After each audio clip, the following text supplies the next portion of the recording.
Selamat siang Bapak, perkenalkan nama saya Angel Adi Putra Roni, kelas 2C, NIM 2003030081, jurusan Sosiologi, Fakultas Ilmu Sosial dan Ilmu Politik, Universitas Nusa Cendana Kupang. Baik, saya akan mempresentasikan buku review ketiga. Inilah jenis situasi yang sangat mengkhawatirkan Karl Marx. Marx berusaha menjelaskan sifat ekonomi kapitalis yang muncul di kedepan di Eropa Barat pada abad ke-18 dan ke-19. Dia mempertahankan bahwa kekurangan ekonomi dan ketidakadilan sosial melekat kapitalisme pada akhirnya akan menyebabkan kehancuran masyarakat kapitalis dan menciptakan masyarakat komunis di mana terbebas dari semua eksploitasi, individu dapat mencapai potensi penuh mereka. Namun, Marx bukanlah seorang akademisi menulis di Menara Gading. Dia adalah seorang aktivis, seorang revolusioner yang berkomitmen pada penggulingan kapitalisme. Dan seperti yang akan Anda lihat sebentar lagi, Marx membayar secara pribadi harga untuk kegiatan revolusionernya. Pada prediksi Marx bahwa kapitalisme akan digantikan oleh komunisme belum menjadi kenyataan, atau beberapa orang akan mengatakan belum. Kritiknya terhadap kapitalisme terus bergema dengan masyarakat kontemporer.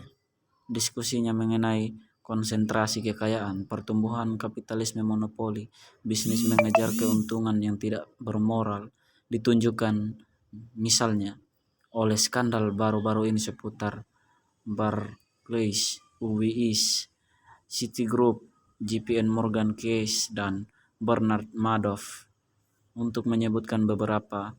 Hubungan antara pemerintah, kebijakan ekonomi dan kepentingan kelas kapitalis, dan alienasi berpengalaman di tempat kerja, semua berbicara tentang kekhawatiran yang mempengaruhi hampir semua orang, bahkan hari ini. Kelas hiburan dan konsumsi mencolok. Meskipun gagasan Karl Marx sebagian besar akan tetap berada di pinggiran sosiologi sampai tahun 1960-an, ide-idenya tetap menginspirasi banyak sarjana bahkan sebelum kematiannya. Salah satu siswa awal teori Marx adalah Thorstein Veblen, putra imigran Norwegia. Veblen lahir Wisconsin. Orang tuanya seperti banyak orang lain pada waktu dan tempat itu, petani, penyewa, miskin, yang datang ke Amerika untuk memperbaiki kehidupan mereka. Untungnya setelah beberapa tahun mengalami kesulitan dan penghematan, Veblen mampu mencapai gaya hidup sederhana dengan bekerja sebagai keluarga petani. Namun asuhan Thorstein yang sederhana sangat kontras dengan yang luas keberuntungan diraih oleh Baron perampok Amerika yang dengan kejam mendominasi ekonomi industri yang sedang berkembang di negara ini. Kesadaran Veblen tentang ketidakadilan kekayaan negara ditemukan ekspresi dalam tulisannya, terutama The Theory of the Leisure Class dan The Theory of Business Enterprise. Sebagai seorang sosiolog dan ekonomi, Veblen dalam analisis ilmiahnya tidak berpura-pura menilai netralitas sering dikaitkan dengan upaya ilmiah. Sebaliknya, pekerjaannya menyajikan gambaran yang sangat kritis tentang kapitalisme modern dan orang kaya, kelas rekreasi yang paling diuntungkan dari sistem ekonomi yang dibangun di atasnya limbah. Padahal efisiensi produksi mekanis mampu menciptakan surplus barang yang pada gilirannya dapat memberikan standar yang layak hidup untuk semua. Veblen berpendapat bahwa pemimpin bisnis parasit disabotase sistem industri dalam pencarian mereka untuk keuntungan pribadi. hegemoni dan pemerintahan ide-ide. Antonio Gramsci adalah seorang filsuf, jurnalis, dan politik Italia, aktivis yang menghabiskan sebagian besar masa dewasanya dengan penuh semangat mendukung penyebab revolusioner dari kelas pekerja. Terjunnya ke dalam politik dimulai sungguh-sungguh pada tahun 1915 ketika ia menjadi anggota Partai Sosialis Italia atau PSI dan menerbitkan esai kritis di koran resmi partai Levante. Pada tahun 1919, ia menjadi salah satu pendiri terbitan berkala The New Order, a weekly review budaya sosialis, meliputi peristiwa politik di seluruh Eropa, Amerika Serikat, dan Uni Soviet. Kertas memiliki pengaruh yang luas di antara kiri radikal Italia. Setelah perpecahan internal dalam PSI pada tahun 1921, Gramsci menjadi anggota terkemuka Partai Komunis Italia. Bertugas pertama di Moskow.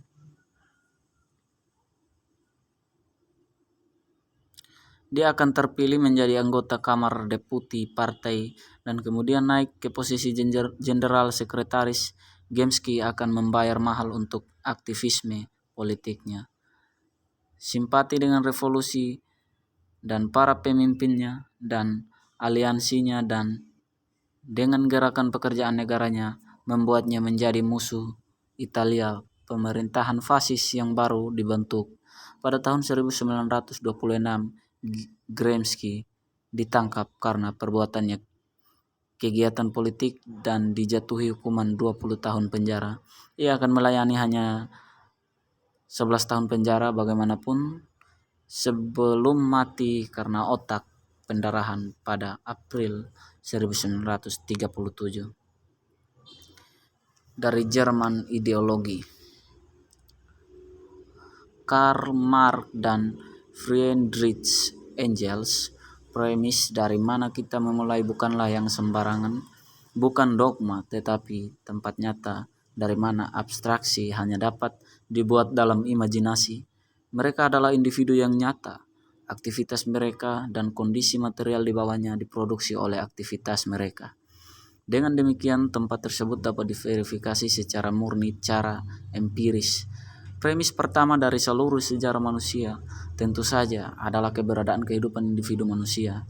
Jadi fakta pertama yang harus ditetapkan adalah fisik organisasi dari individu-individu ini dan hubungan konsekuensinya dengan anggota lainnya alam. Tentu saja di sini kita tidak akan masuk ke dalam sifat fisik yang sebenarnya manusia atau ke dalam kondisi alam di mana manusia menemukan dirinya geologis, orohidrograpikal, klimatik, dan sebagainya. Penulisan sejarah harus selalu bersetting keluar dari dasar-dasar alam ini dan modifikasinya dalam perjalanan sejarah melalui aksi laki-laki. Manusia dapat dibedakan dari hewan berdasarkan kesadaran, agama, atau apapun yang Anda suka. Mereka sendiri mulai membedakan diri dari hewan segera setelah mereka mulai menghasilkan alat penghidupan mereka. Satu langkah yang dikondisikan oleh organisasi fisik mereka. Dengan memproduksi sarana mereka, manusia secara tidak langsung menghasilkan kehidupan material mereka yang sebenarnya. Pengantar ekonomi dan filsafat, manuskrip tahun 1844.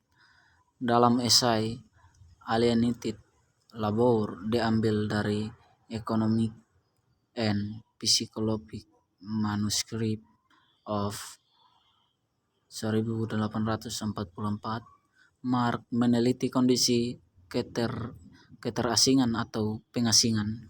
Bagi Marx, alienasi melekat dalam kapitalisme.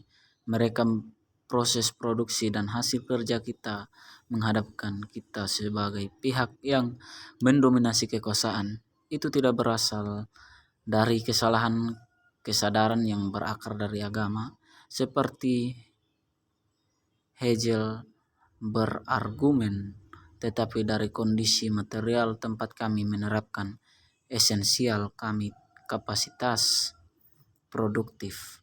Karena bertentangan dengan pernyataan Hegel, Tuhan tidak menciptakan manusia dan ide-idenya. Sebaliknya, manusialah yang menciptakan gagasan tentang Tuhan. Bagaimana mungkin ketersaingan adalah fitur penting dari kapitalisme untuk upah mencari nafkah? Pekerjaan itu mengasingkan karena berfungsi semata-mata untuk menyediakan sarana, yaitu uang, untuk mempertahankan keberadaan fisiknya, bukan mewakili tenaga kerja. Tujuan itu sendiri suatu aktivitas yang mengungkapkan kapasitas kita untuk membentuk hidup kita dan hubungan kita dengan orang lain.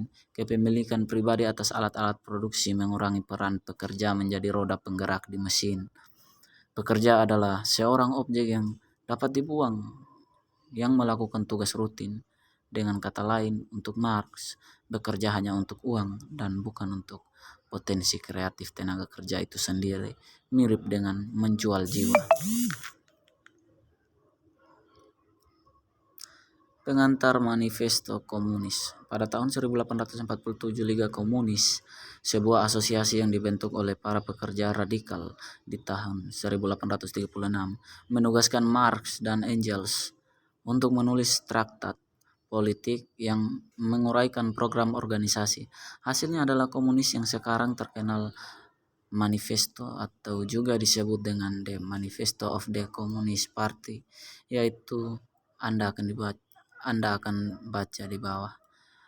Berbeda dengan bacaan lain dalam volume ini, manifesto adalah sebuah karya permusuhan yang sengaja dimaksudkan untuk menginspirasi kesetiaan kepada penyebab gerakan, meskipun itu hanya berdampak kecil pada saat itu diterbitkan pada tahun 1848.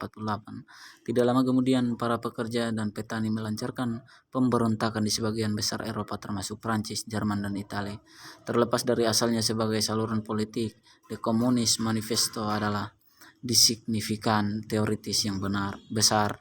Di dalamnya Anda akan bertemu lagi dengan teori Marx dari materialisme sejarah dan kebalikannya dari idealisme Hegel. Kamu juga akan lihat komitmen Marx terhadap keyakinan pencerahan dan kesempurnaan kemanusiaan yang dalam pandangannya akan terwujud melalui komunis yang tak terelakkan revolusi. The Manifesto juga menjelaskan proses ekonomi yang menyebabkan kekuasaan kelas kapitalis dan yang pada akhirnya akan menghasilkan kelasnya sendiri, penggali kuburan proletariat yang sadar kelas.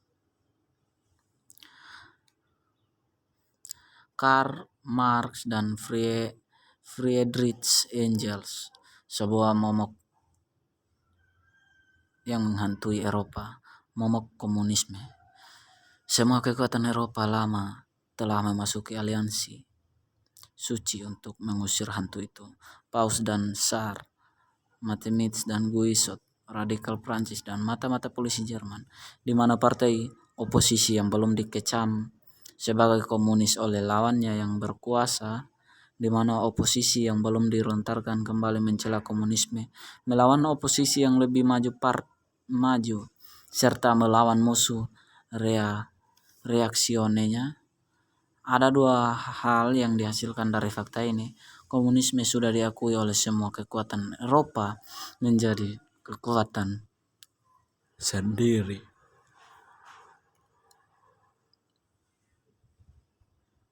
Sudah saatnya komunis harus secara terbuka dihadapkan seluruh dunia, mempublikasikan pandangan mereka, tujuan mereka, kecenderungan mereka, dan temui kisah pembibitan hantu komunisme itu dengan manifesto dari pesta itu sendiri. Untuk tujuan ini, komunis dari berbagai bangsa telah berkumpul di London dan membuat sketsa manifesto berikut untuk diterbitkan dalam bahasa Inggris, bahasa Perancis, Jerman, Italia, Flemish, dan Denmark. Sekian dari saya, Bapak. Terima kasih.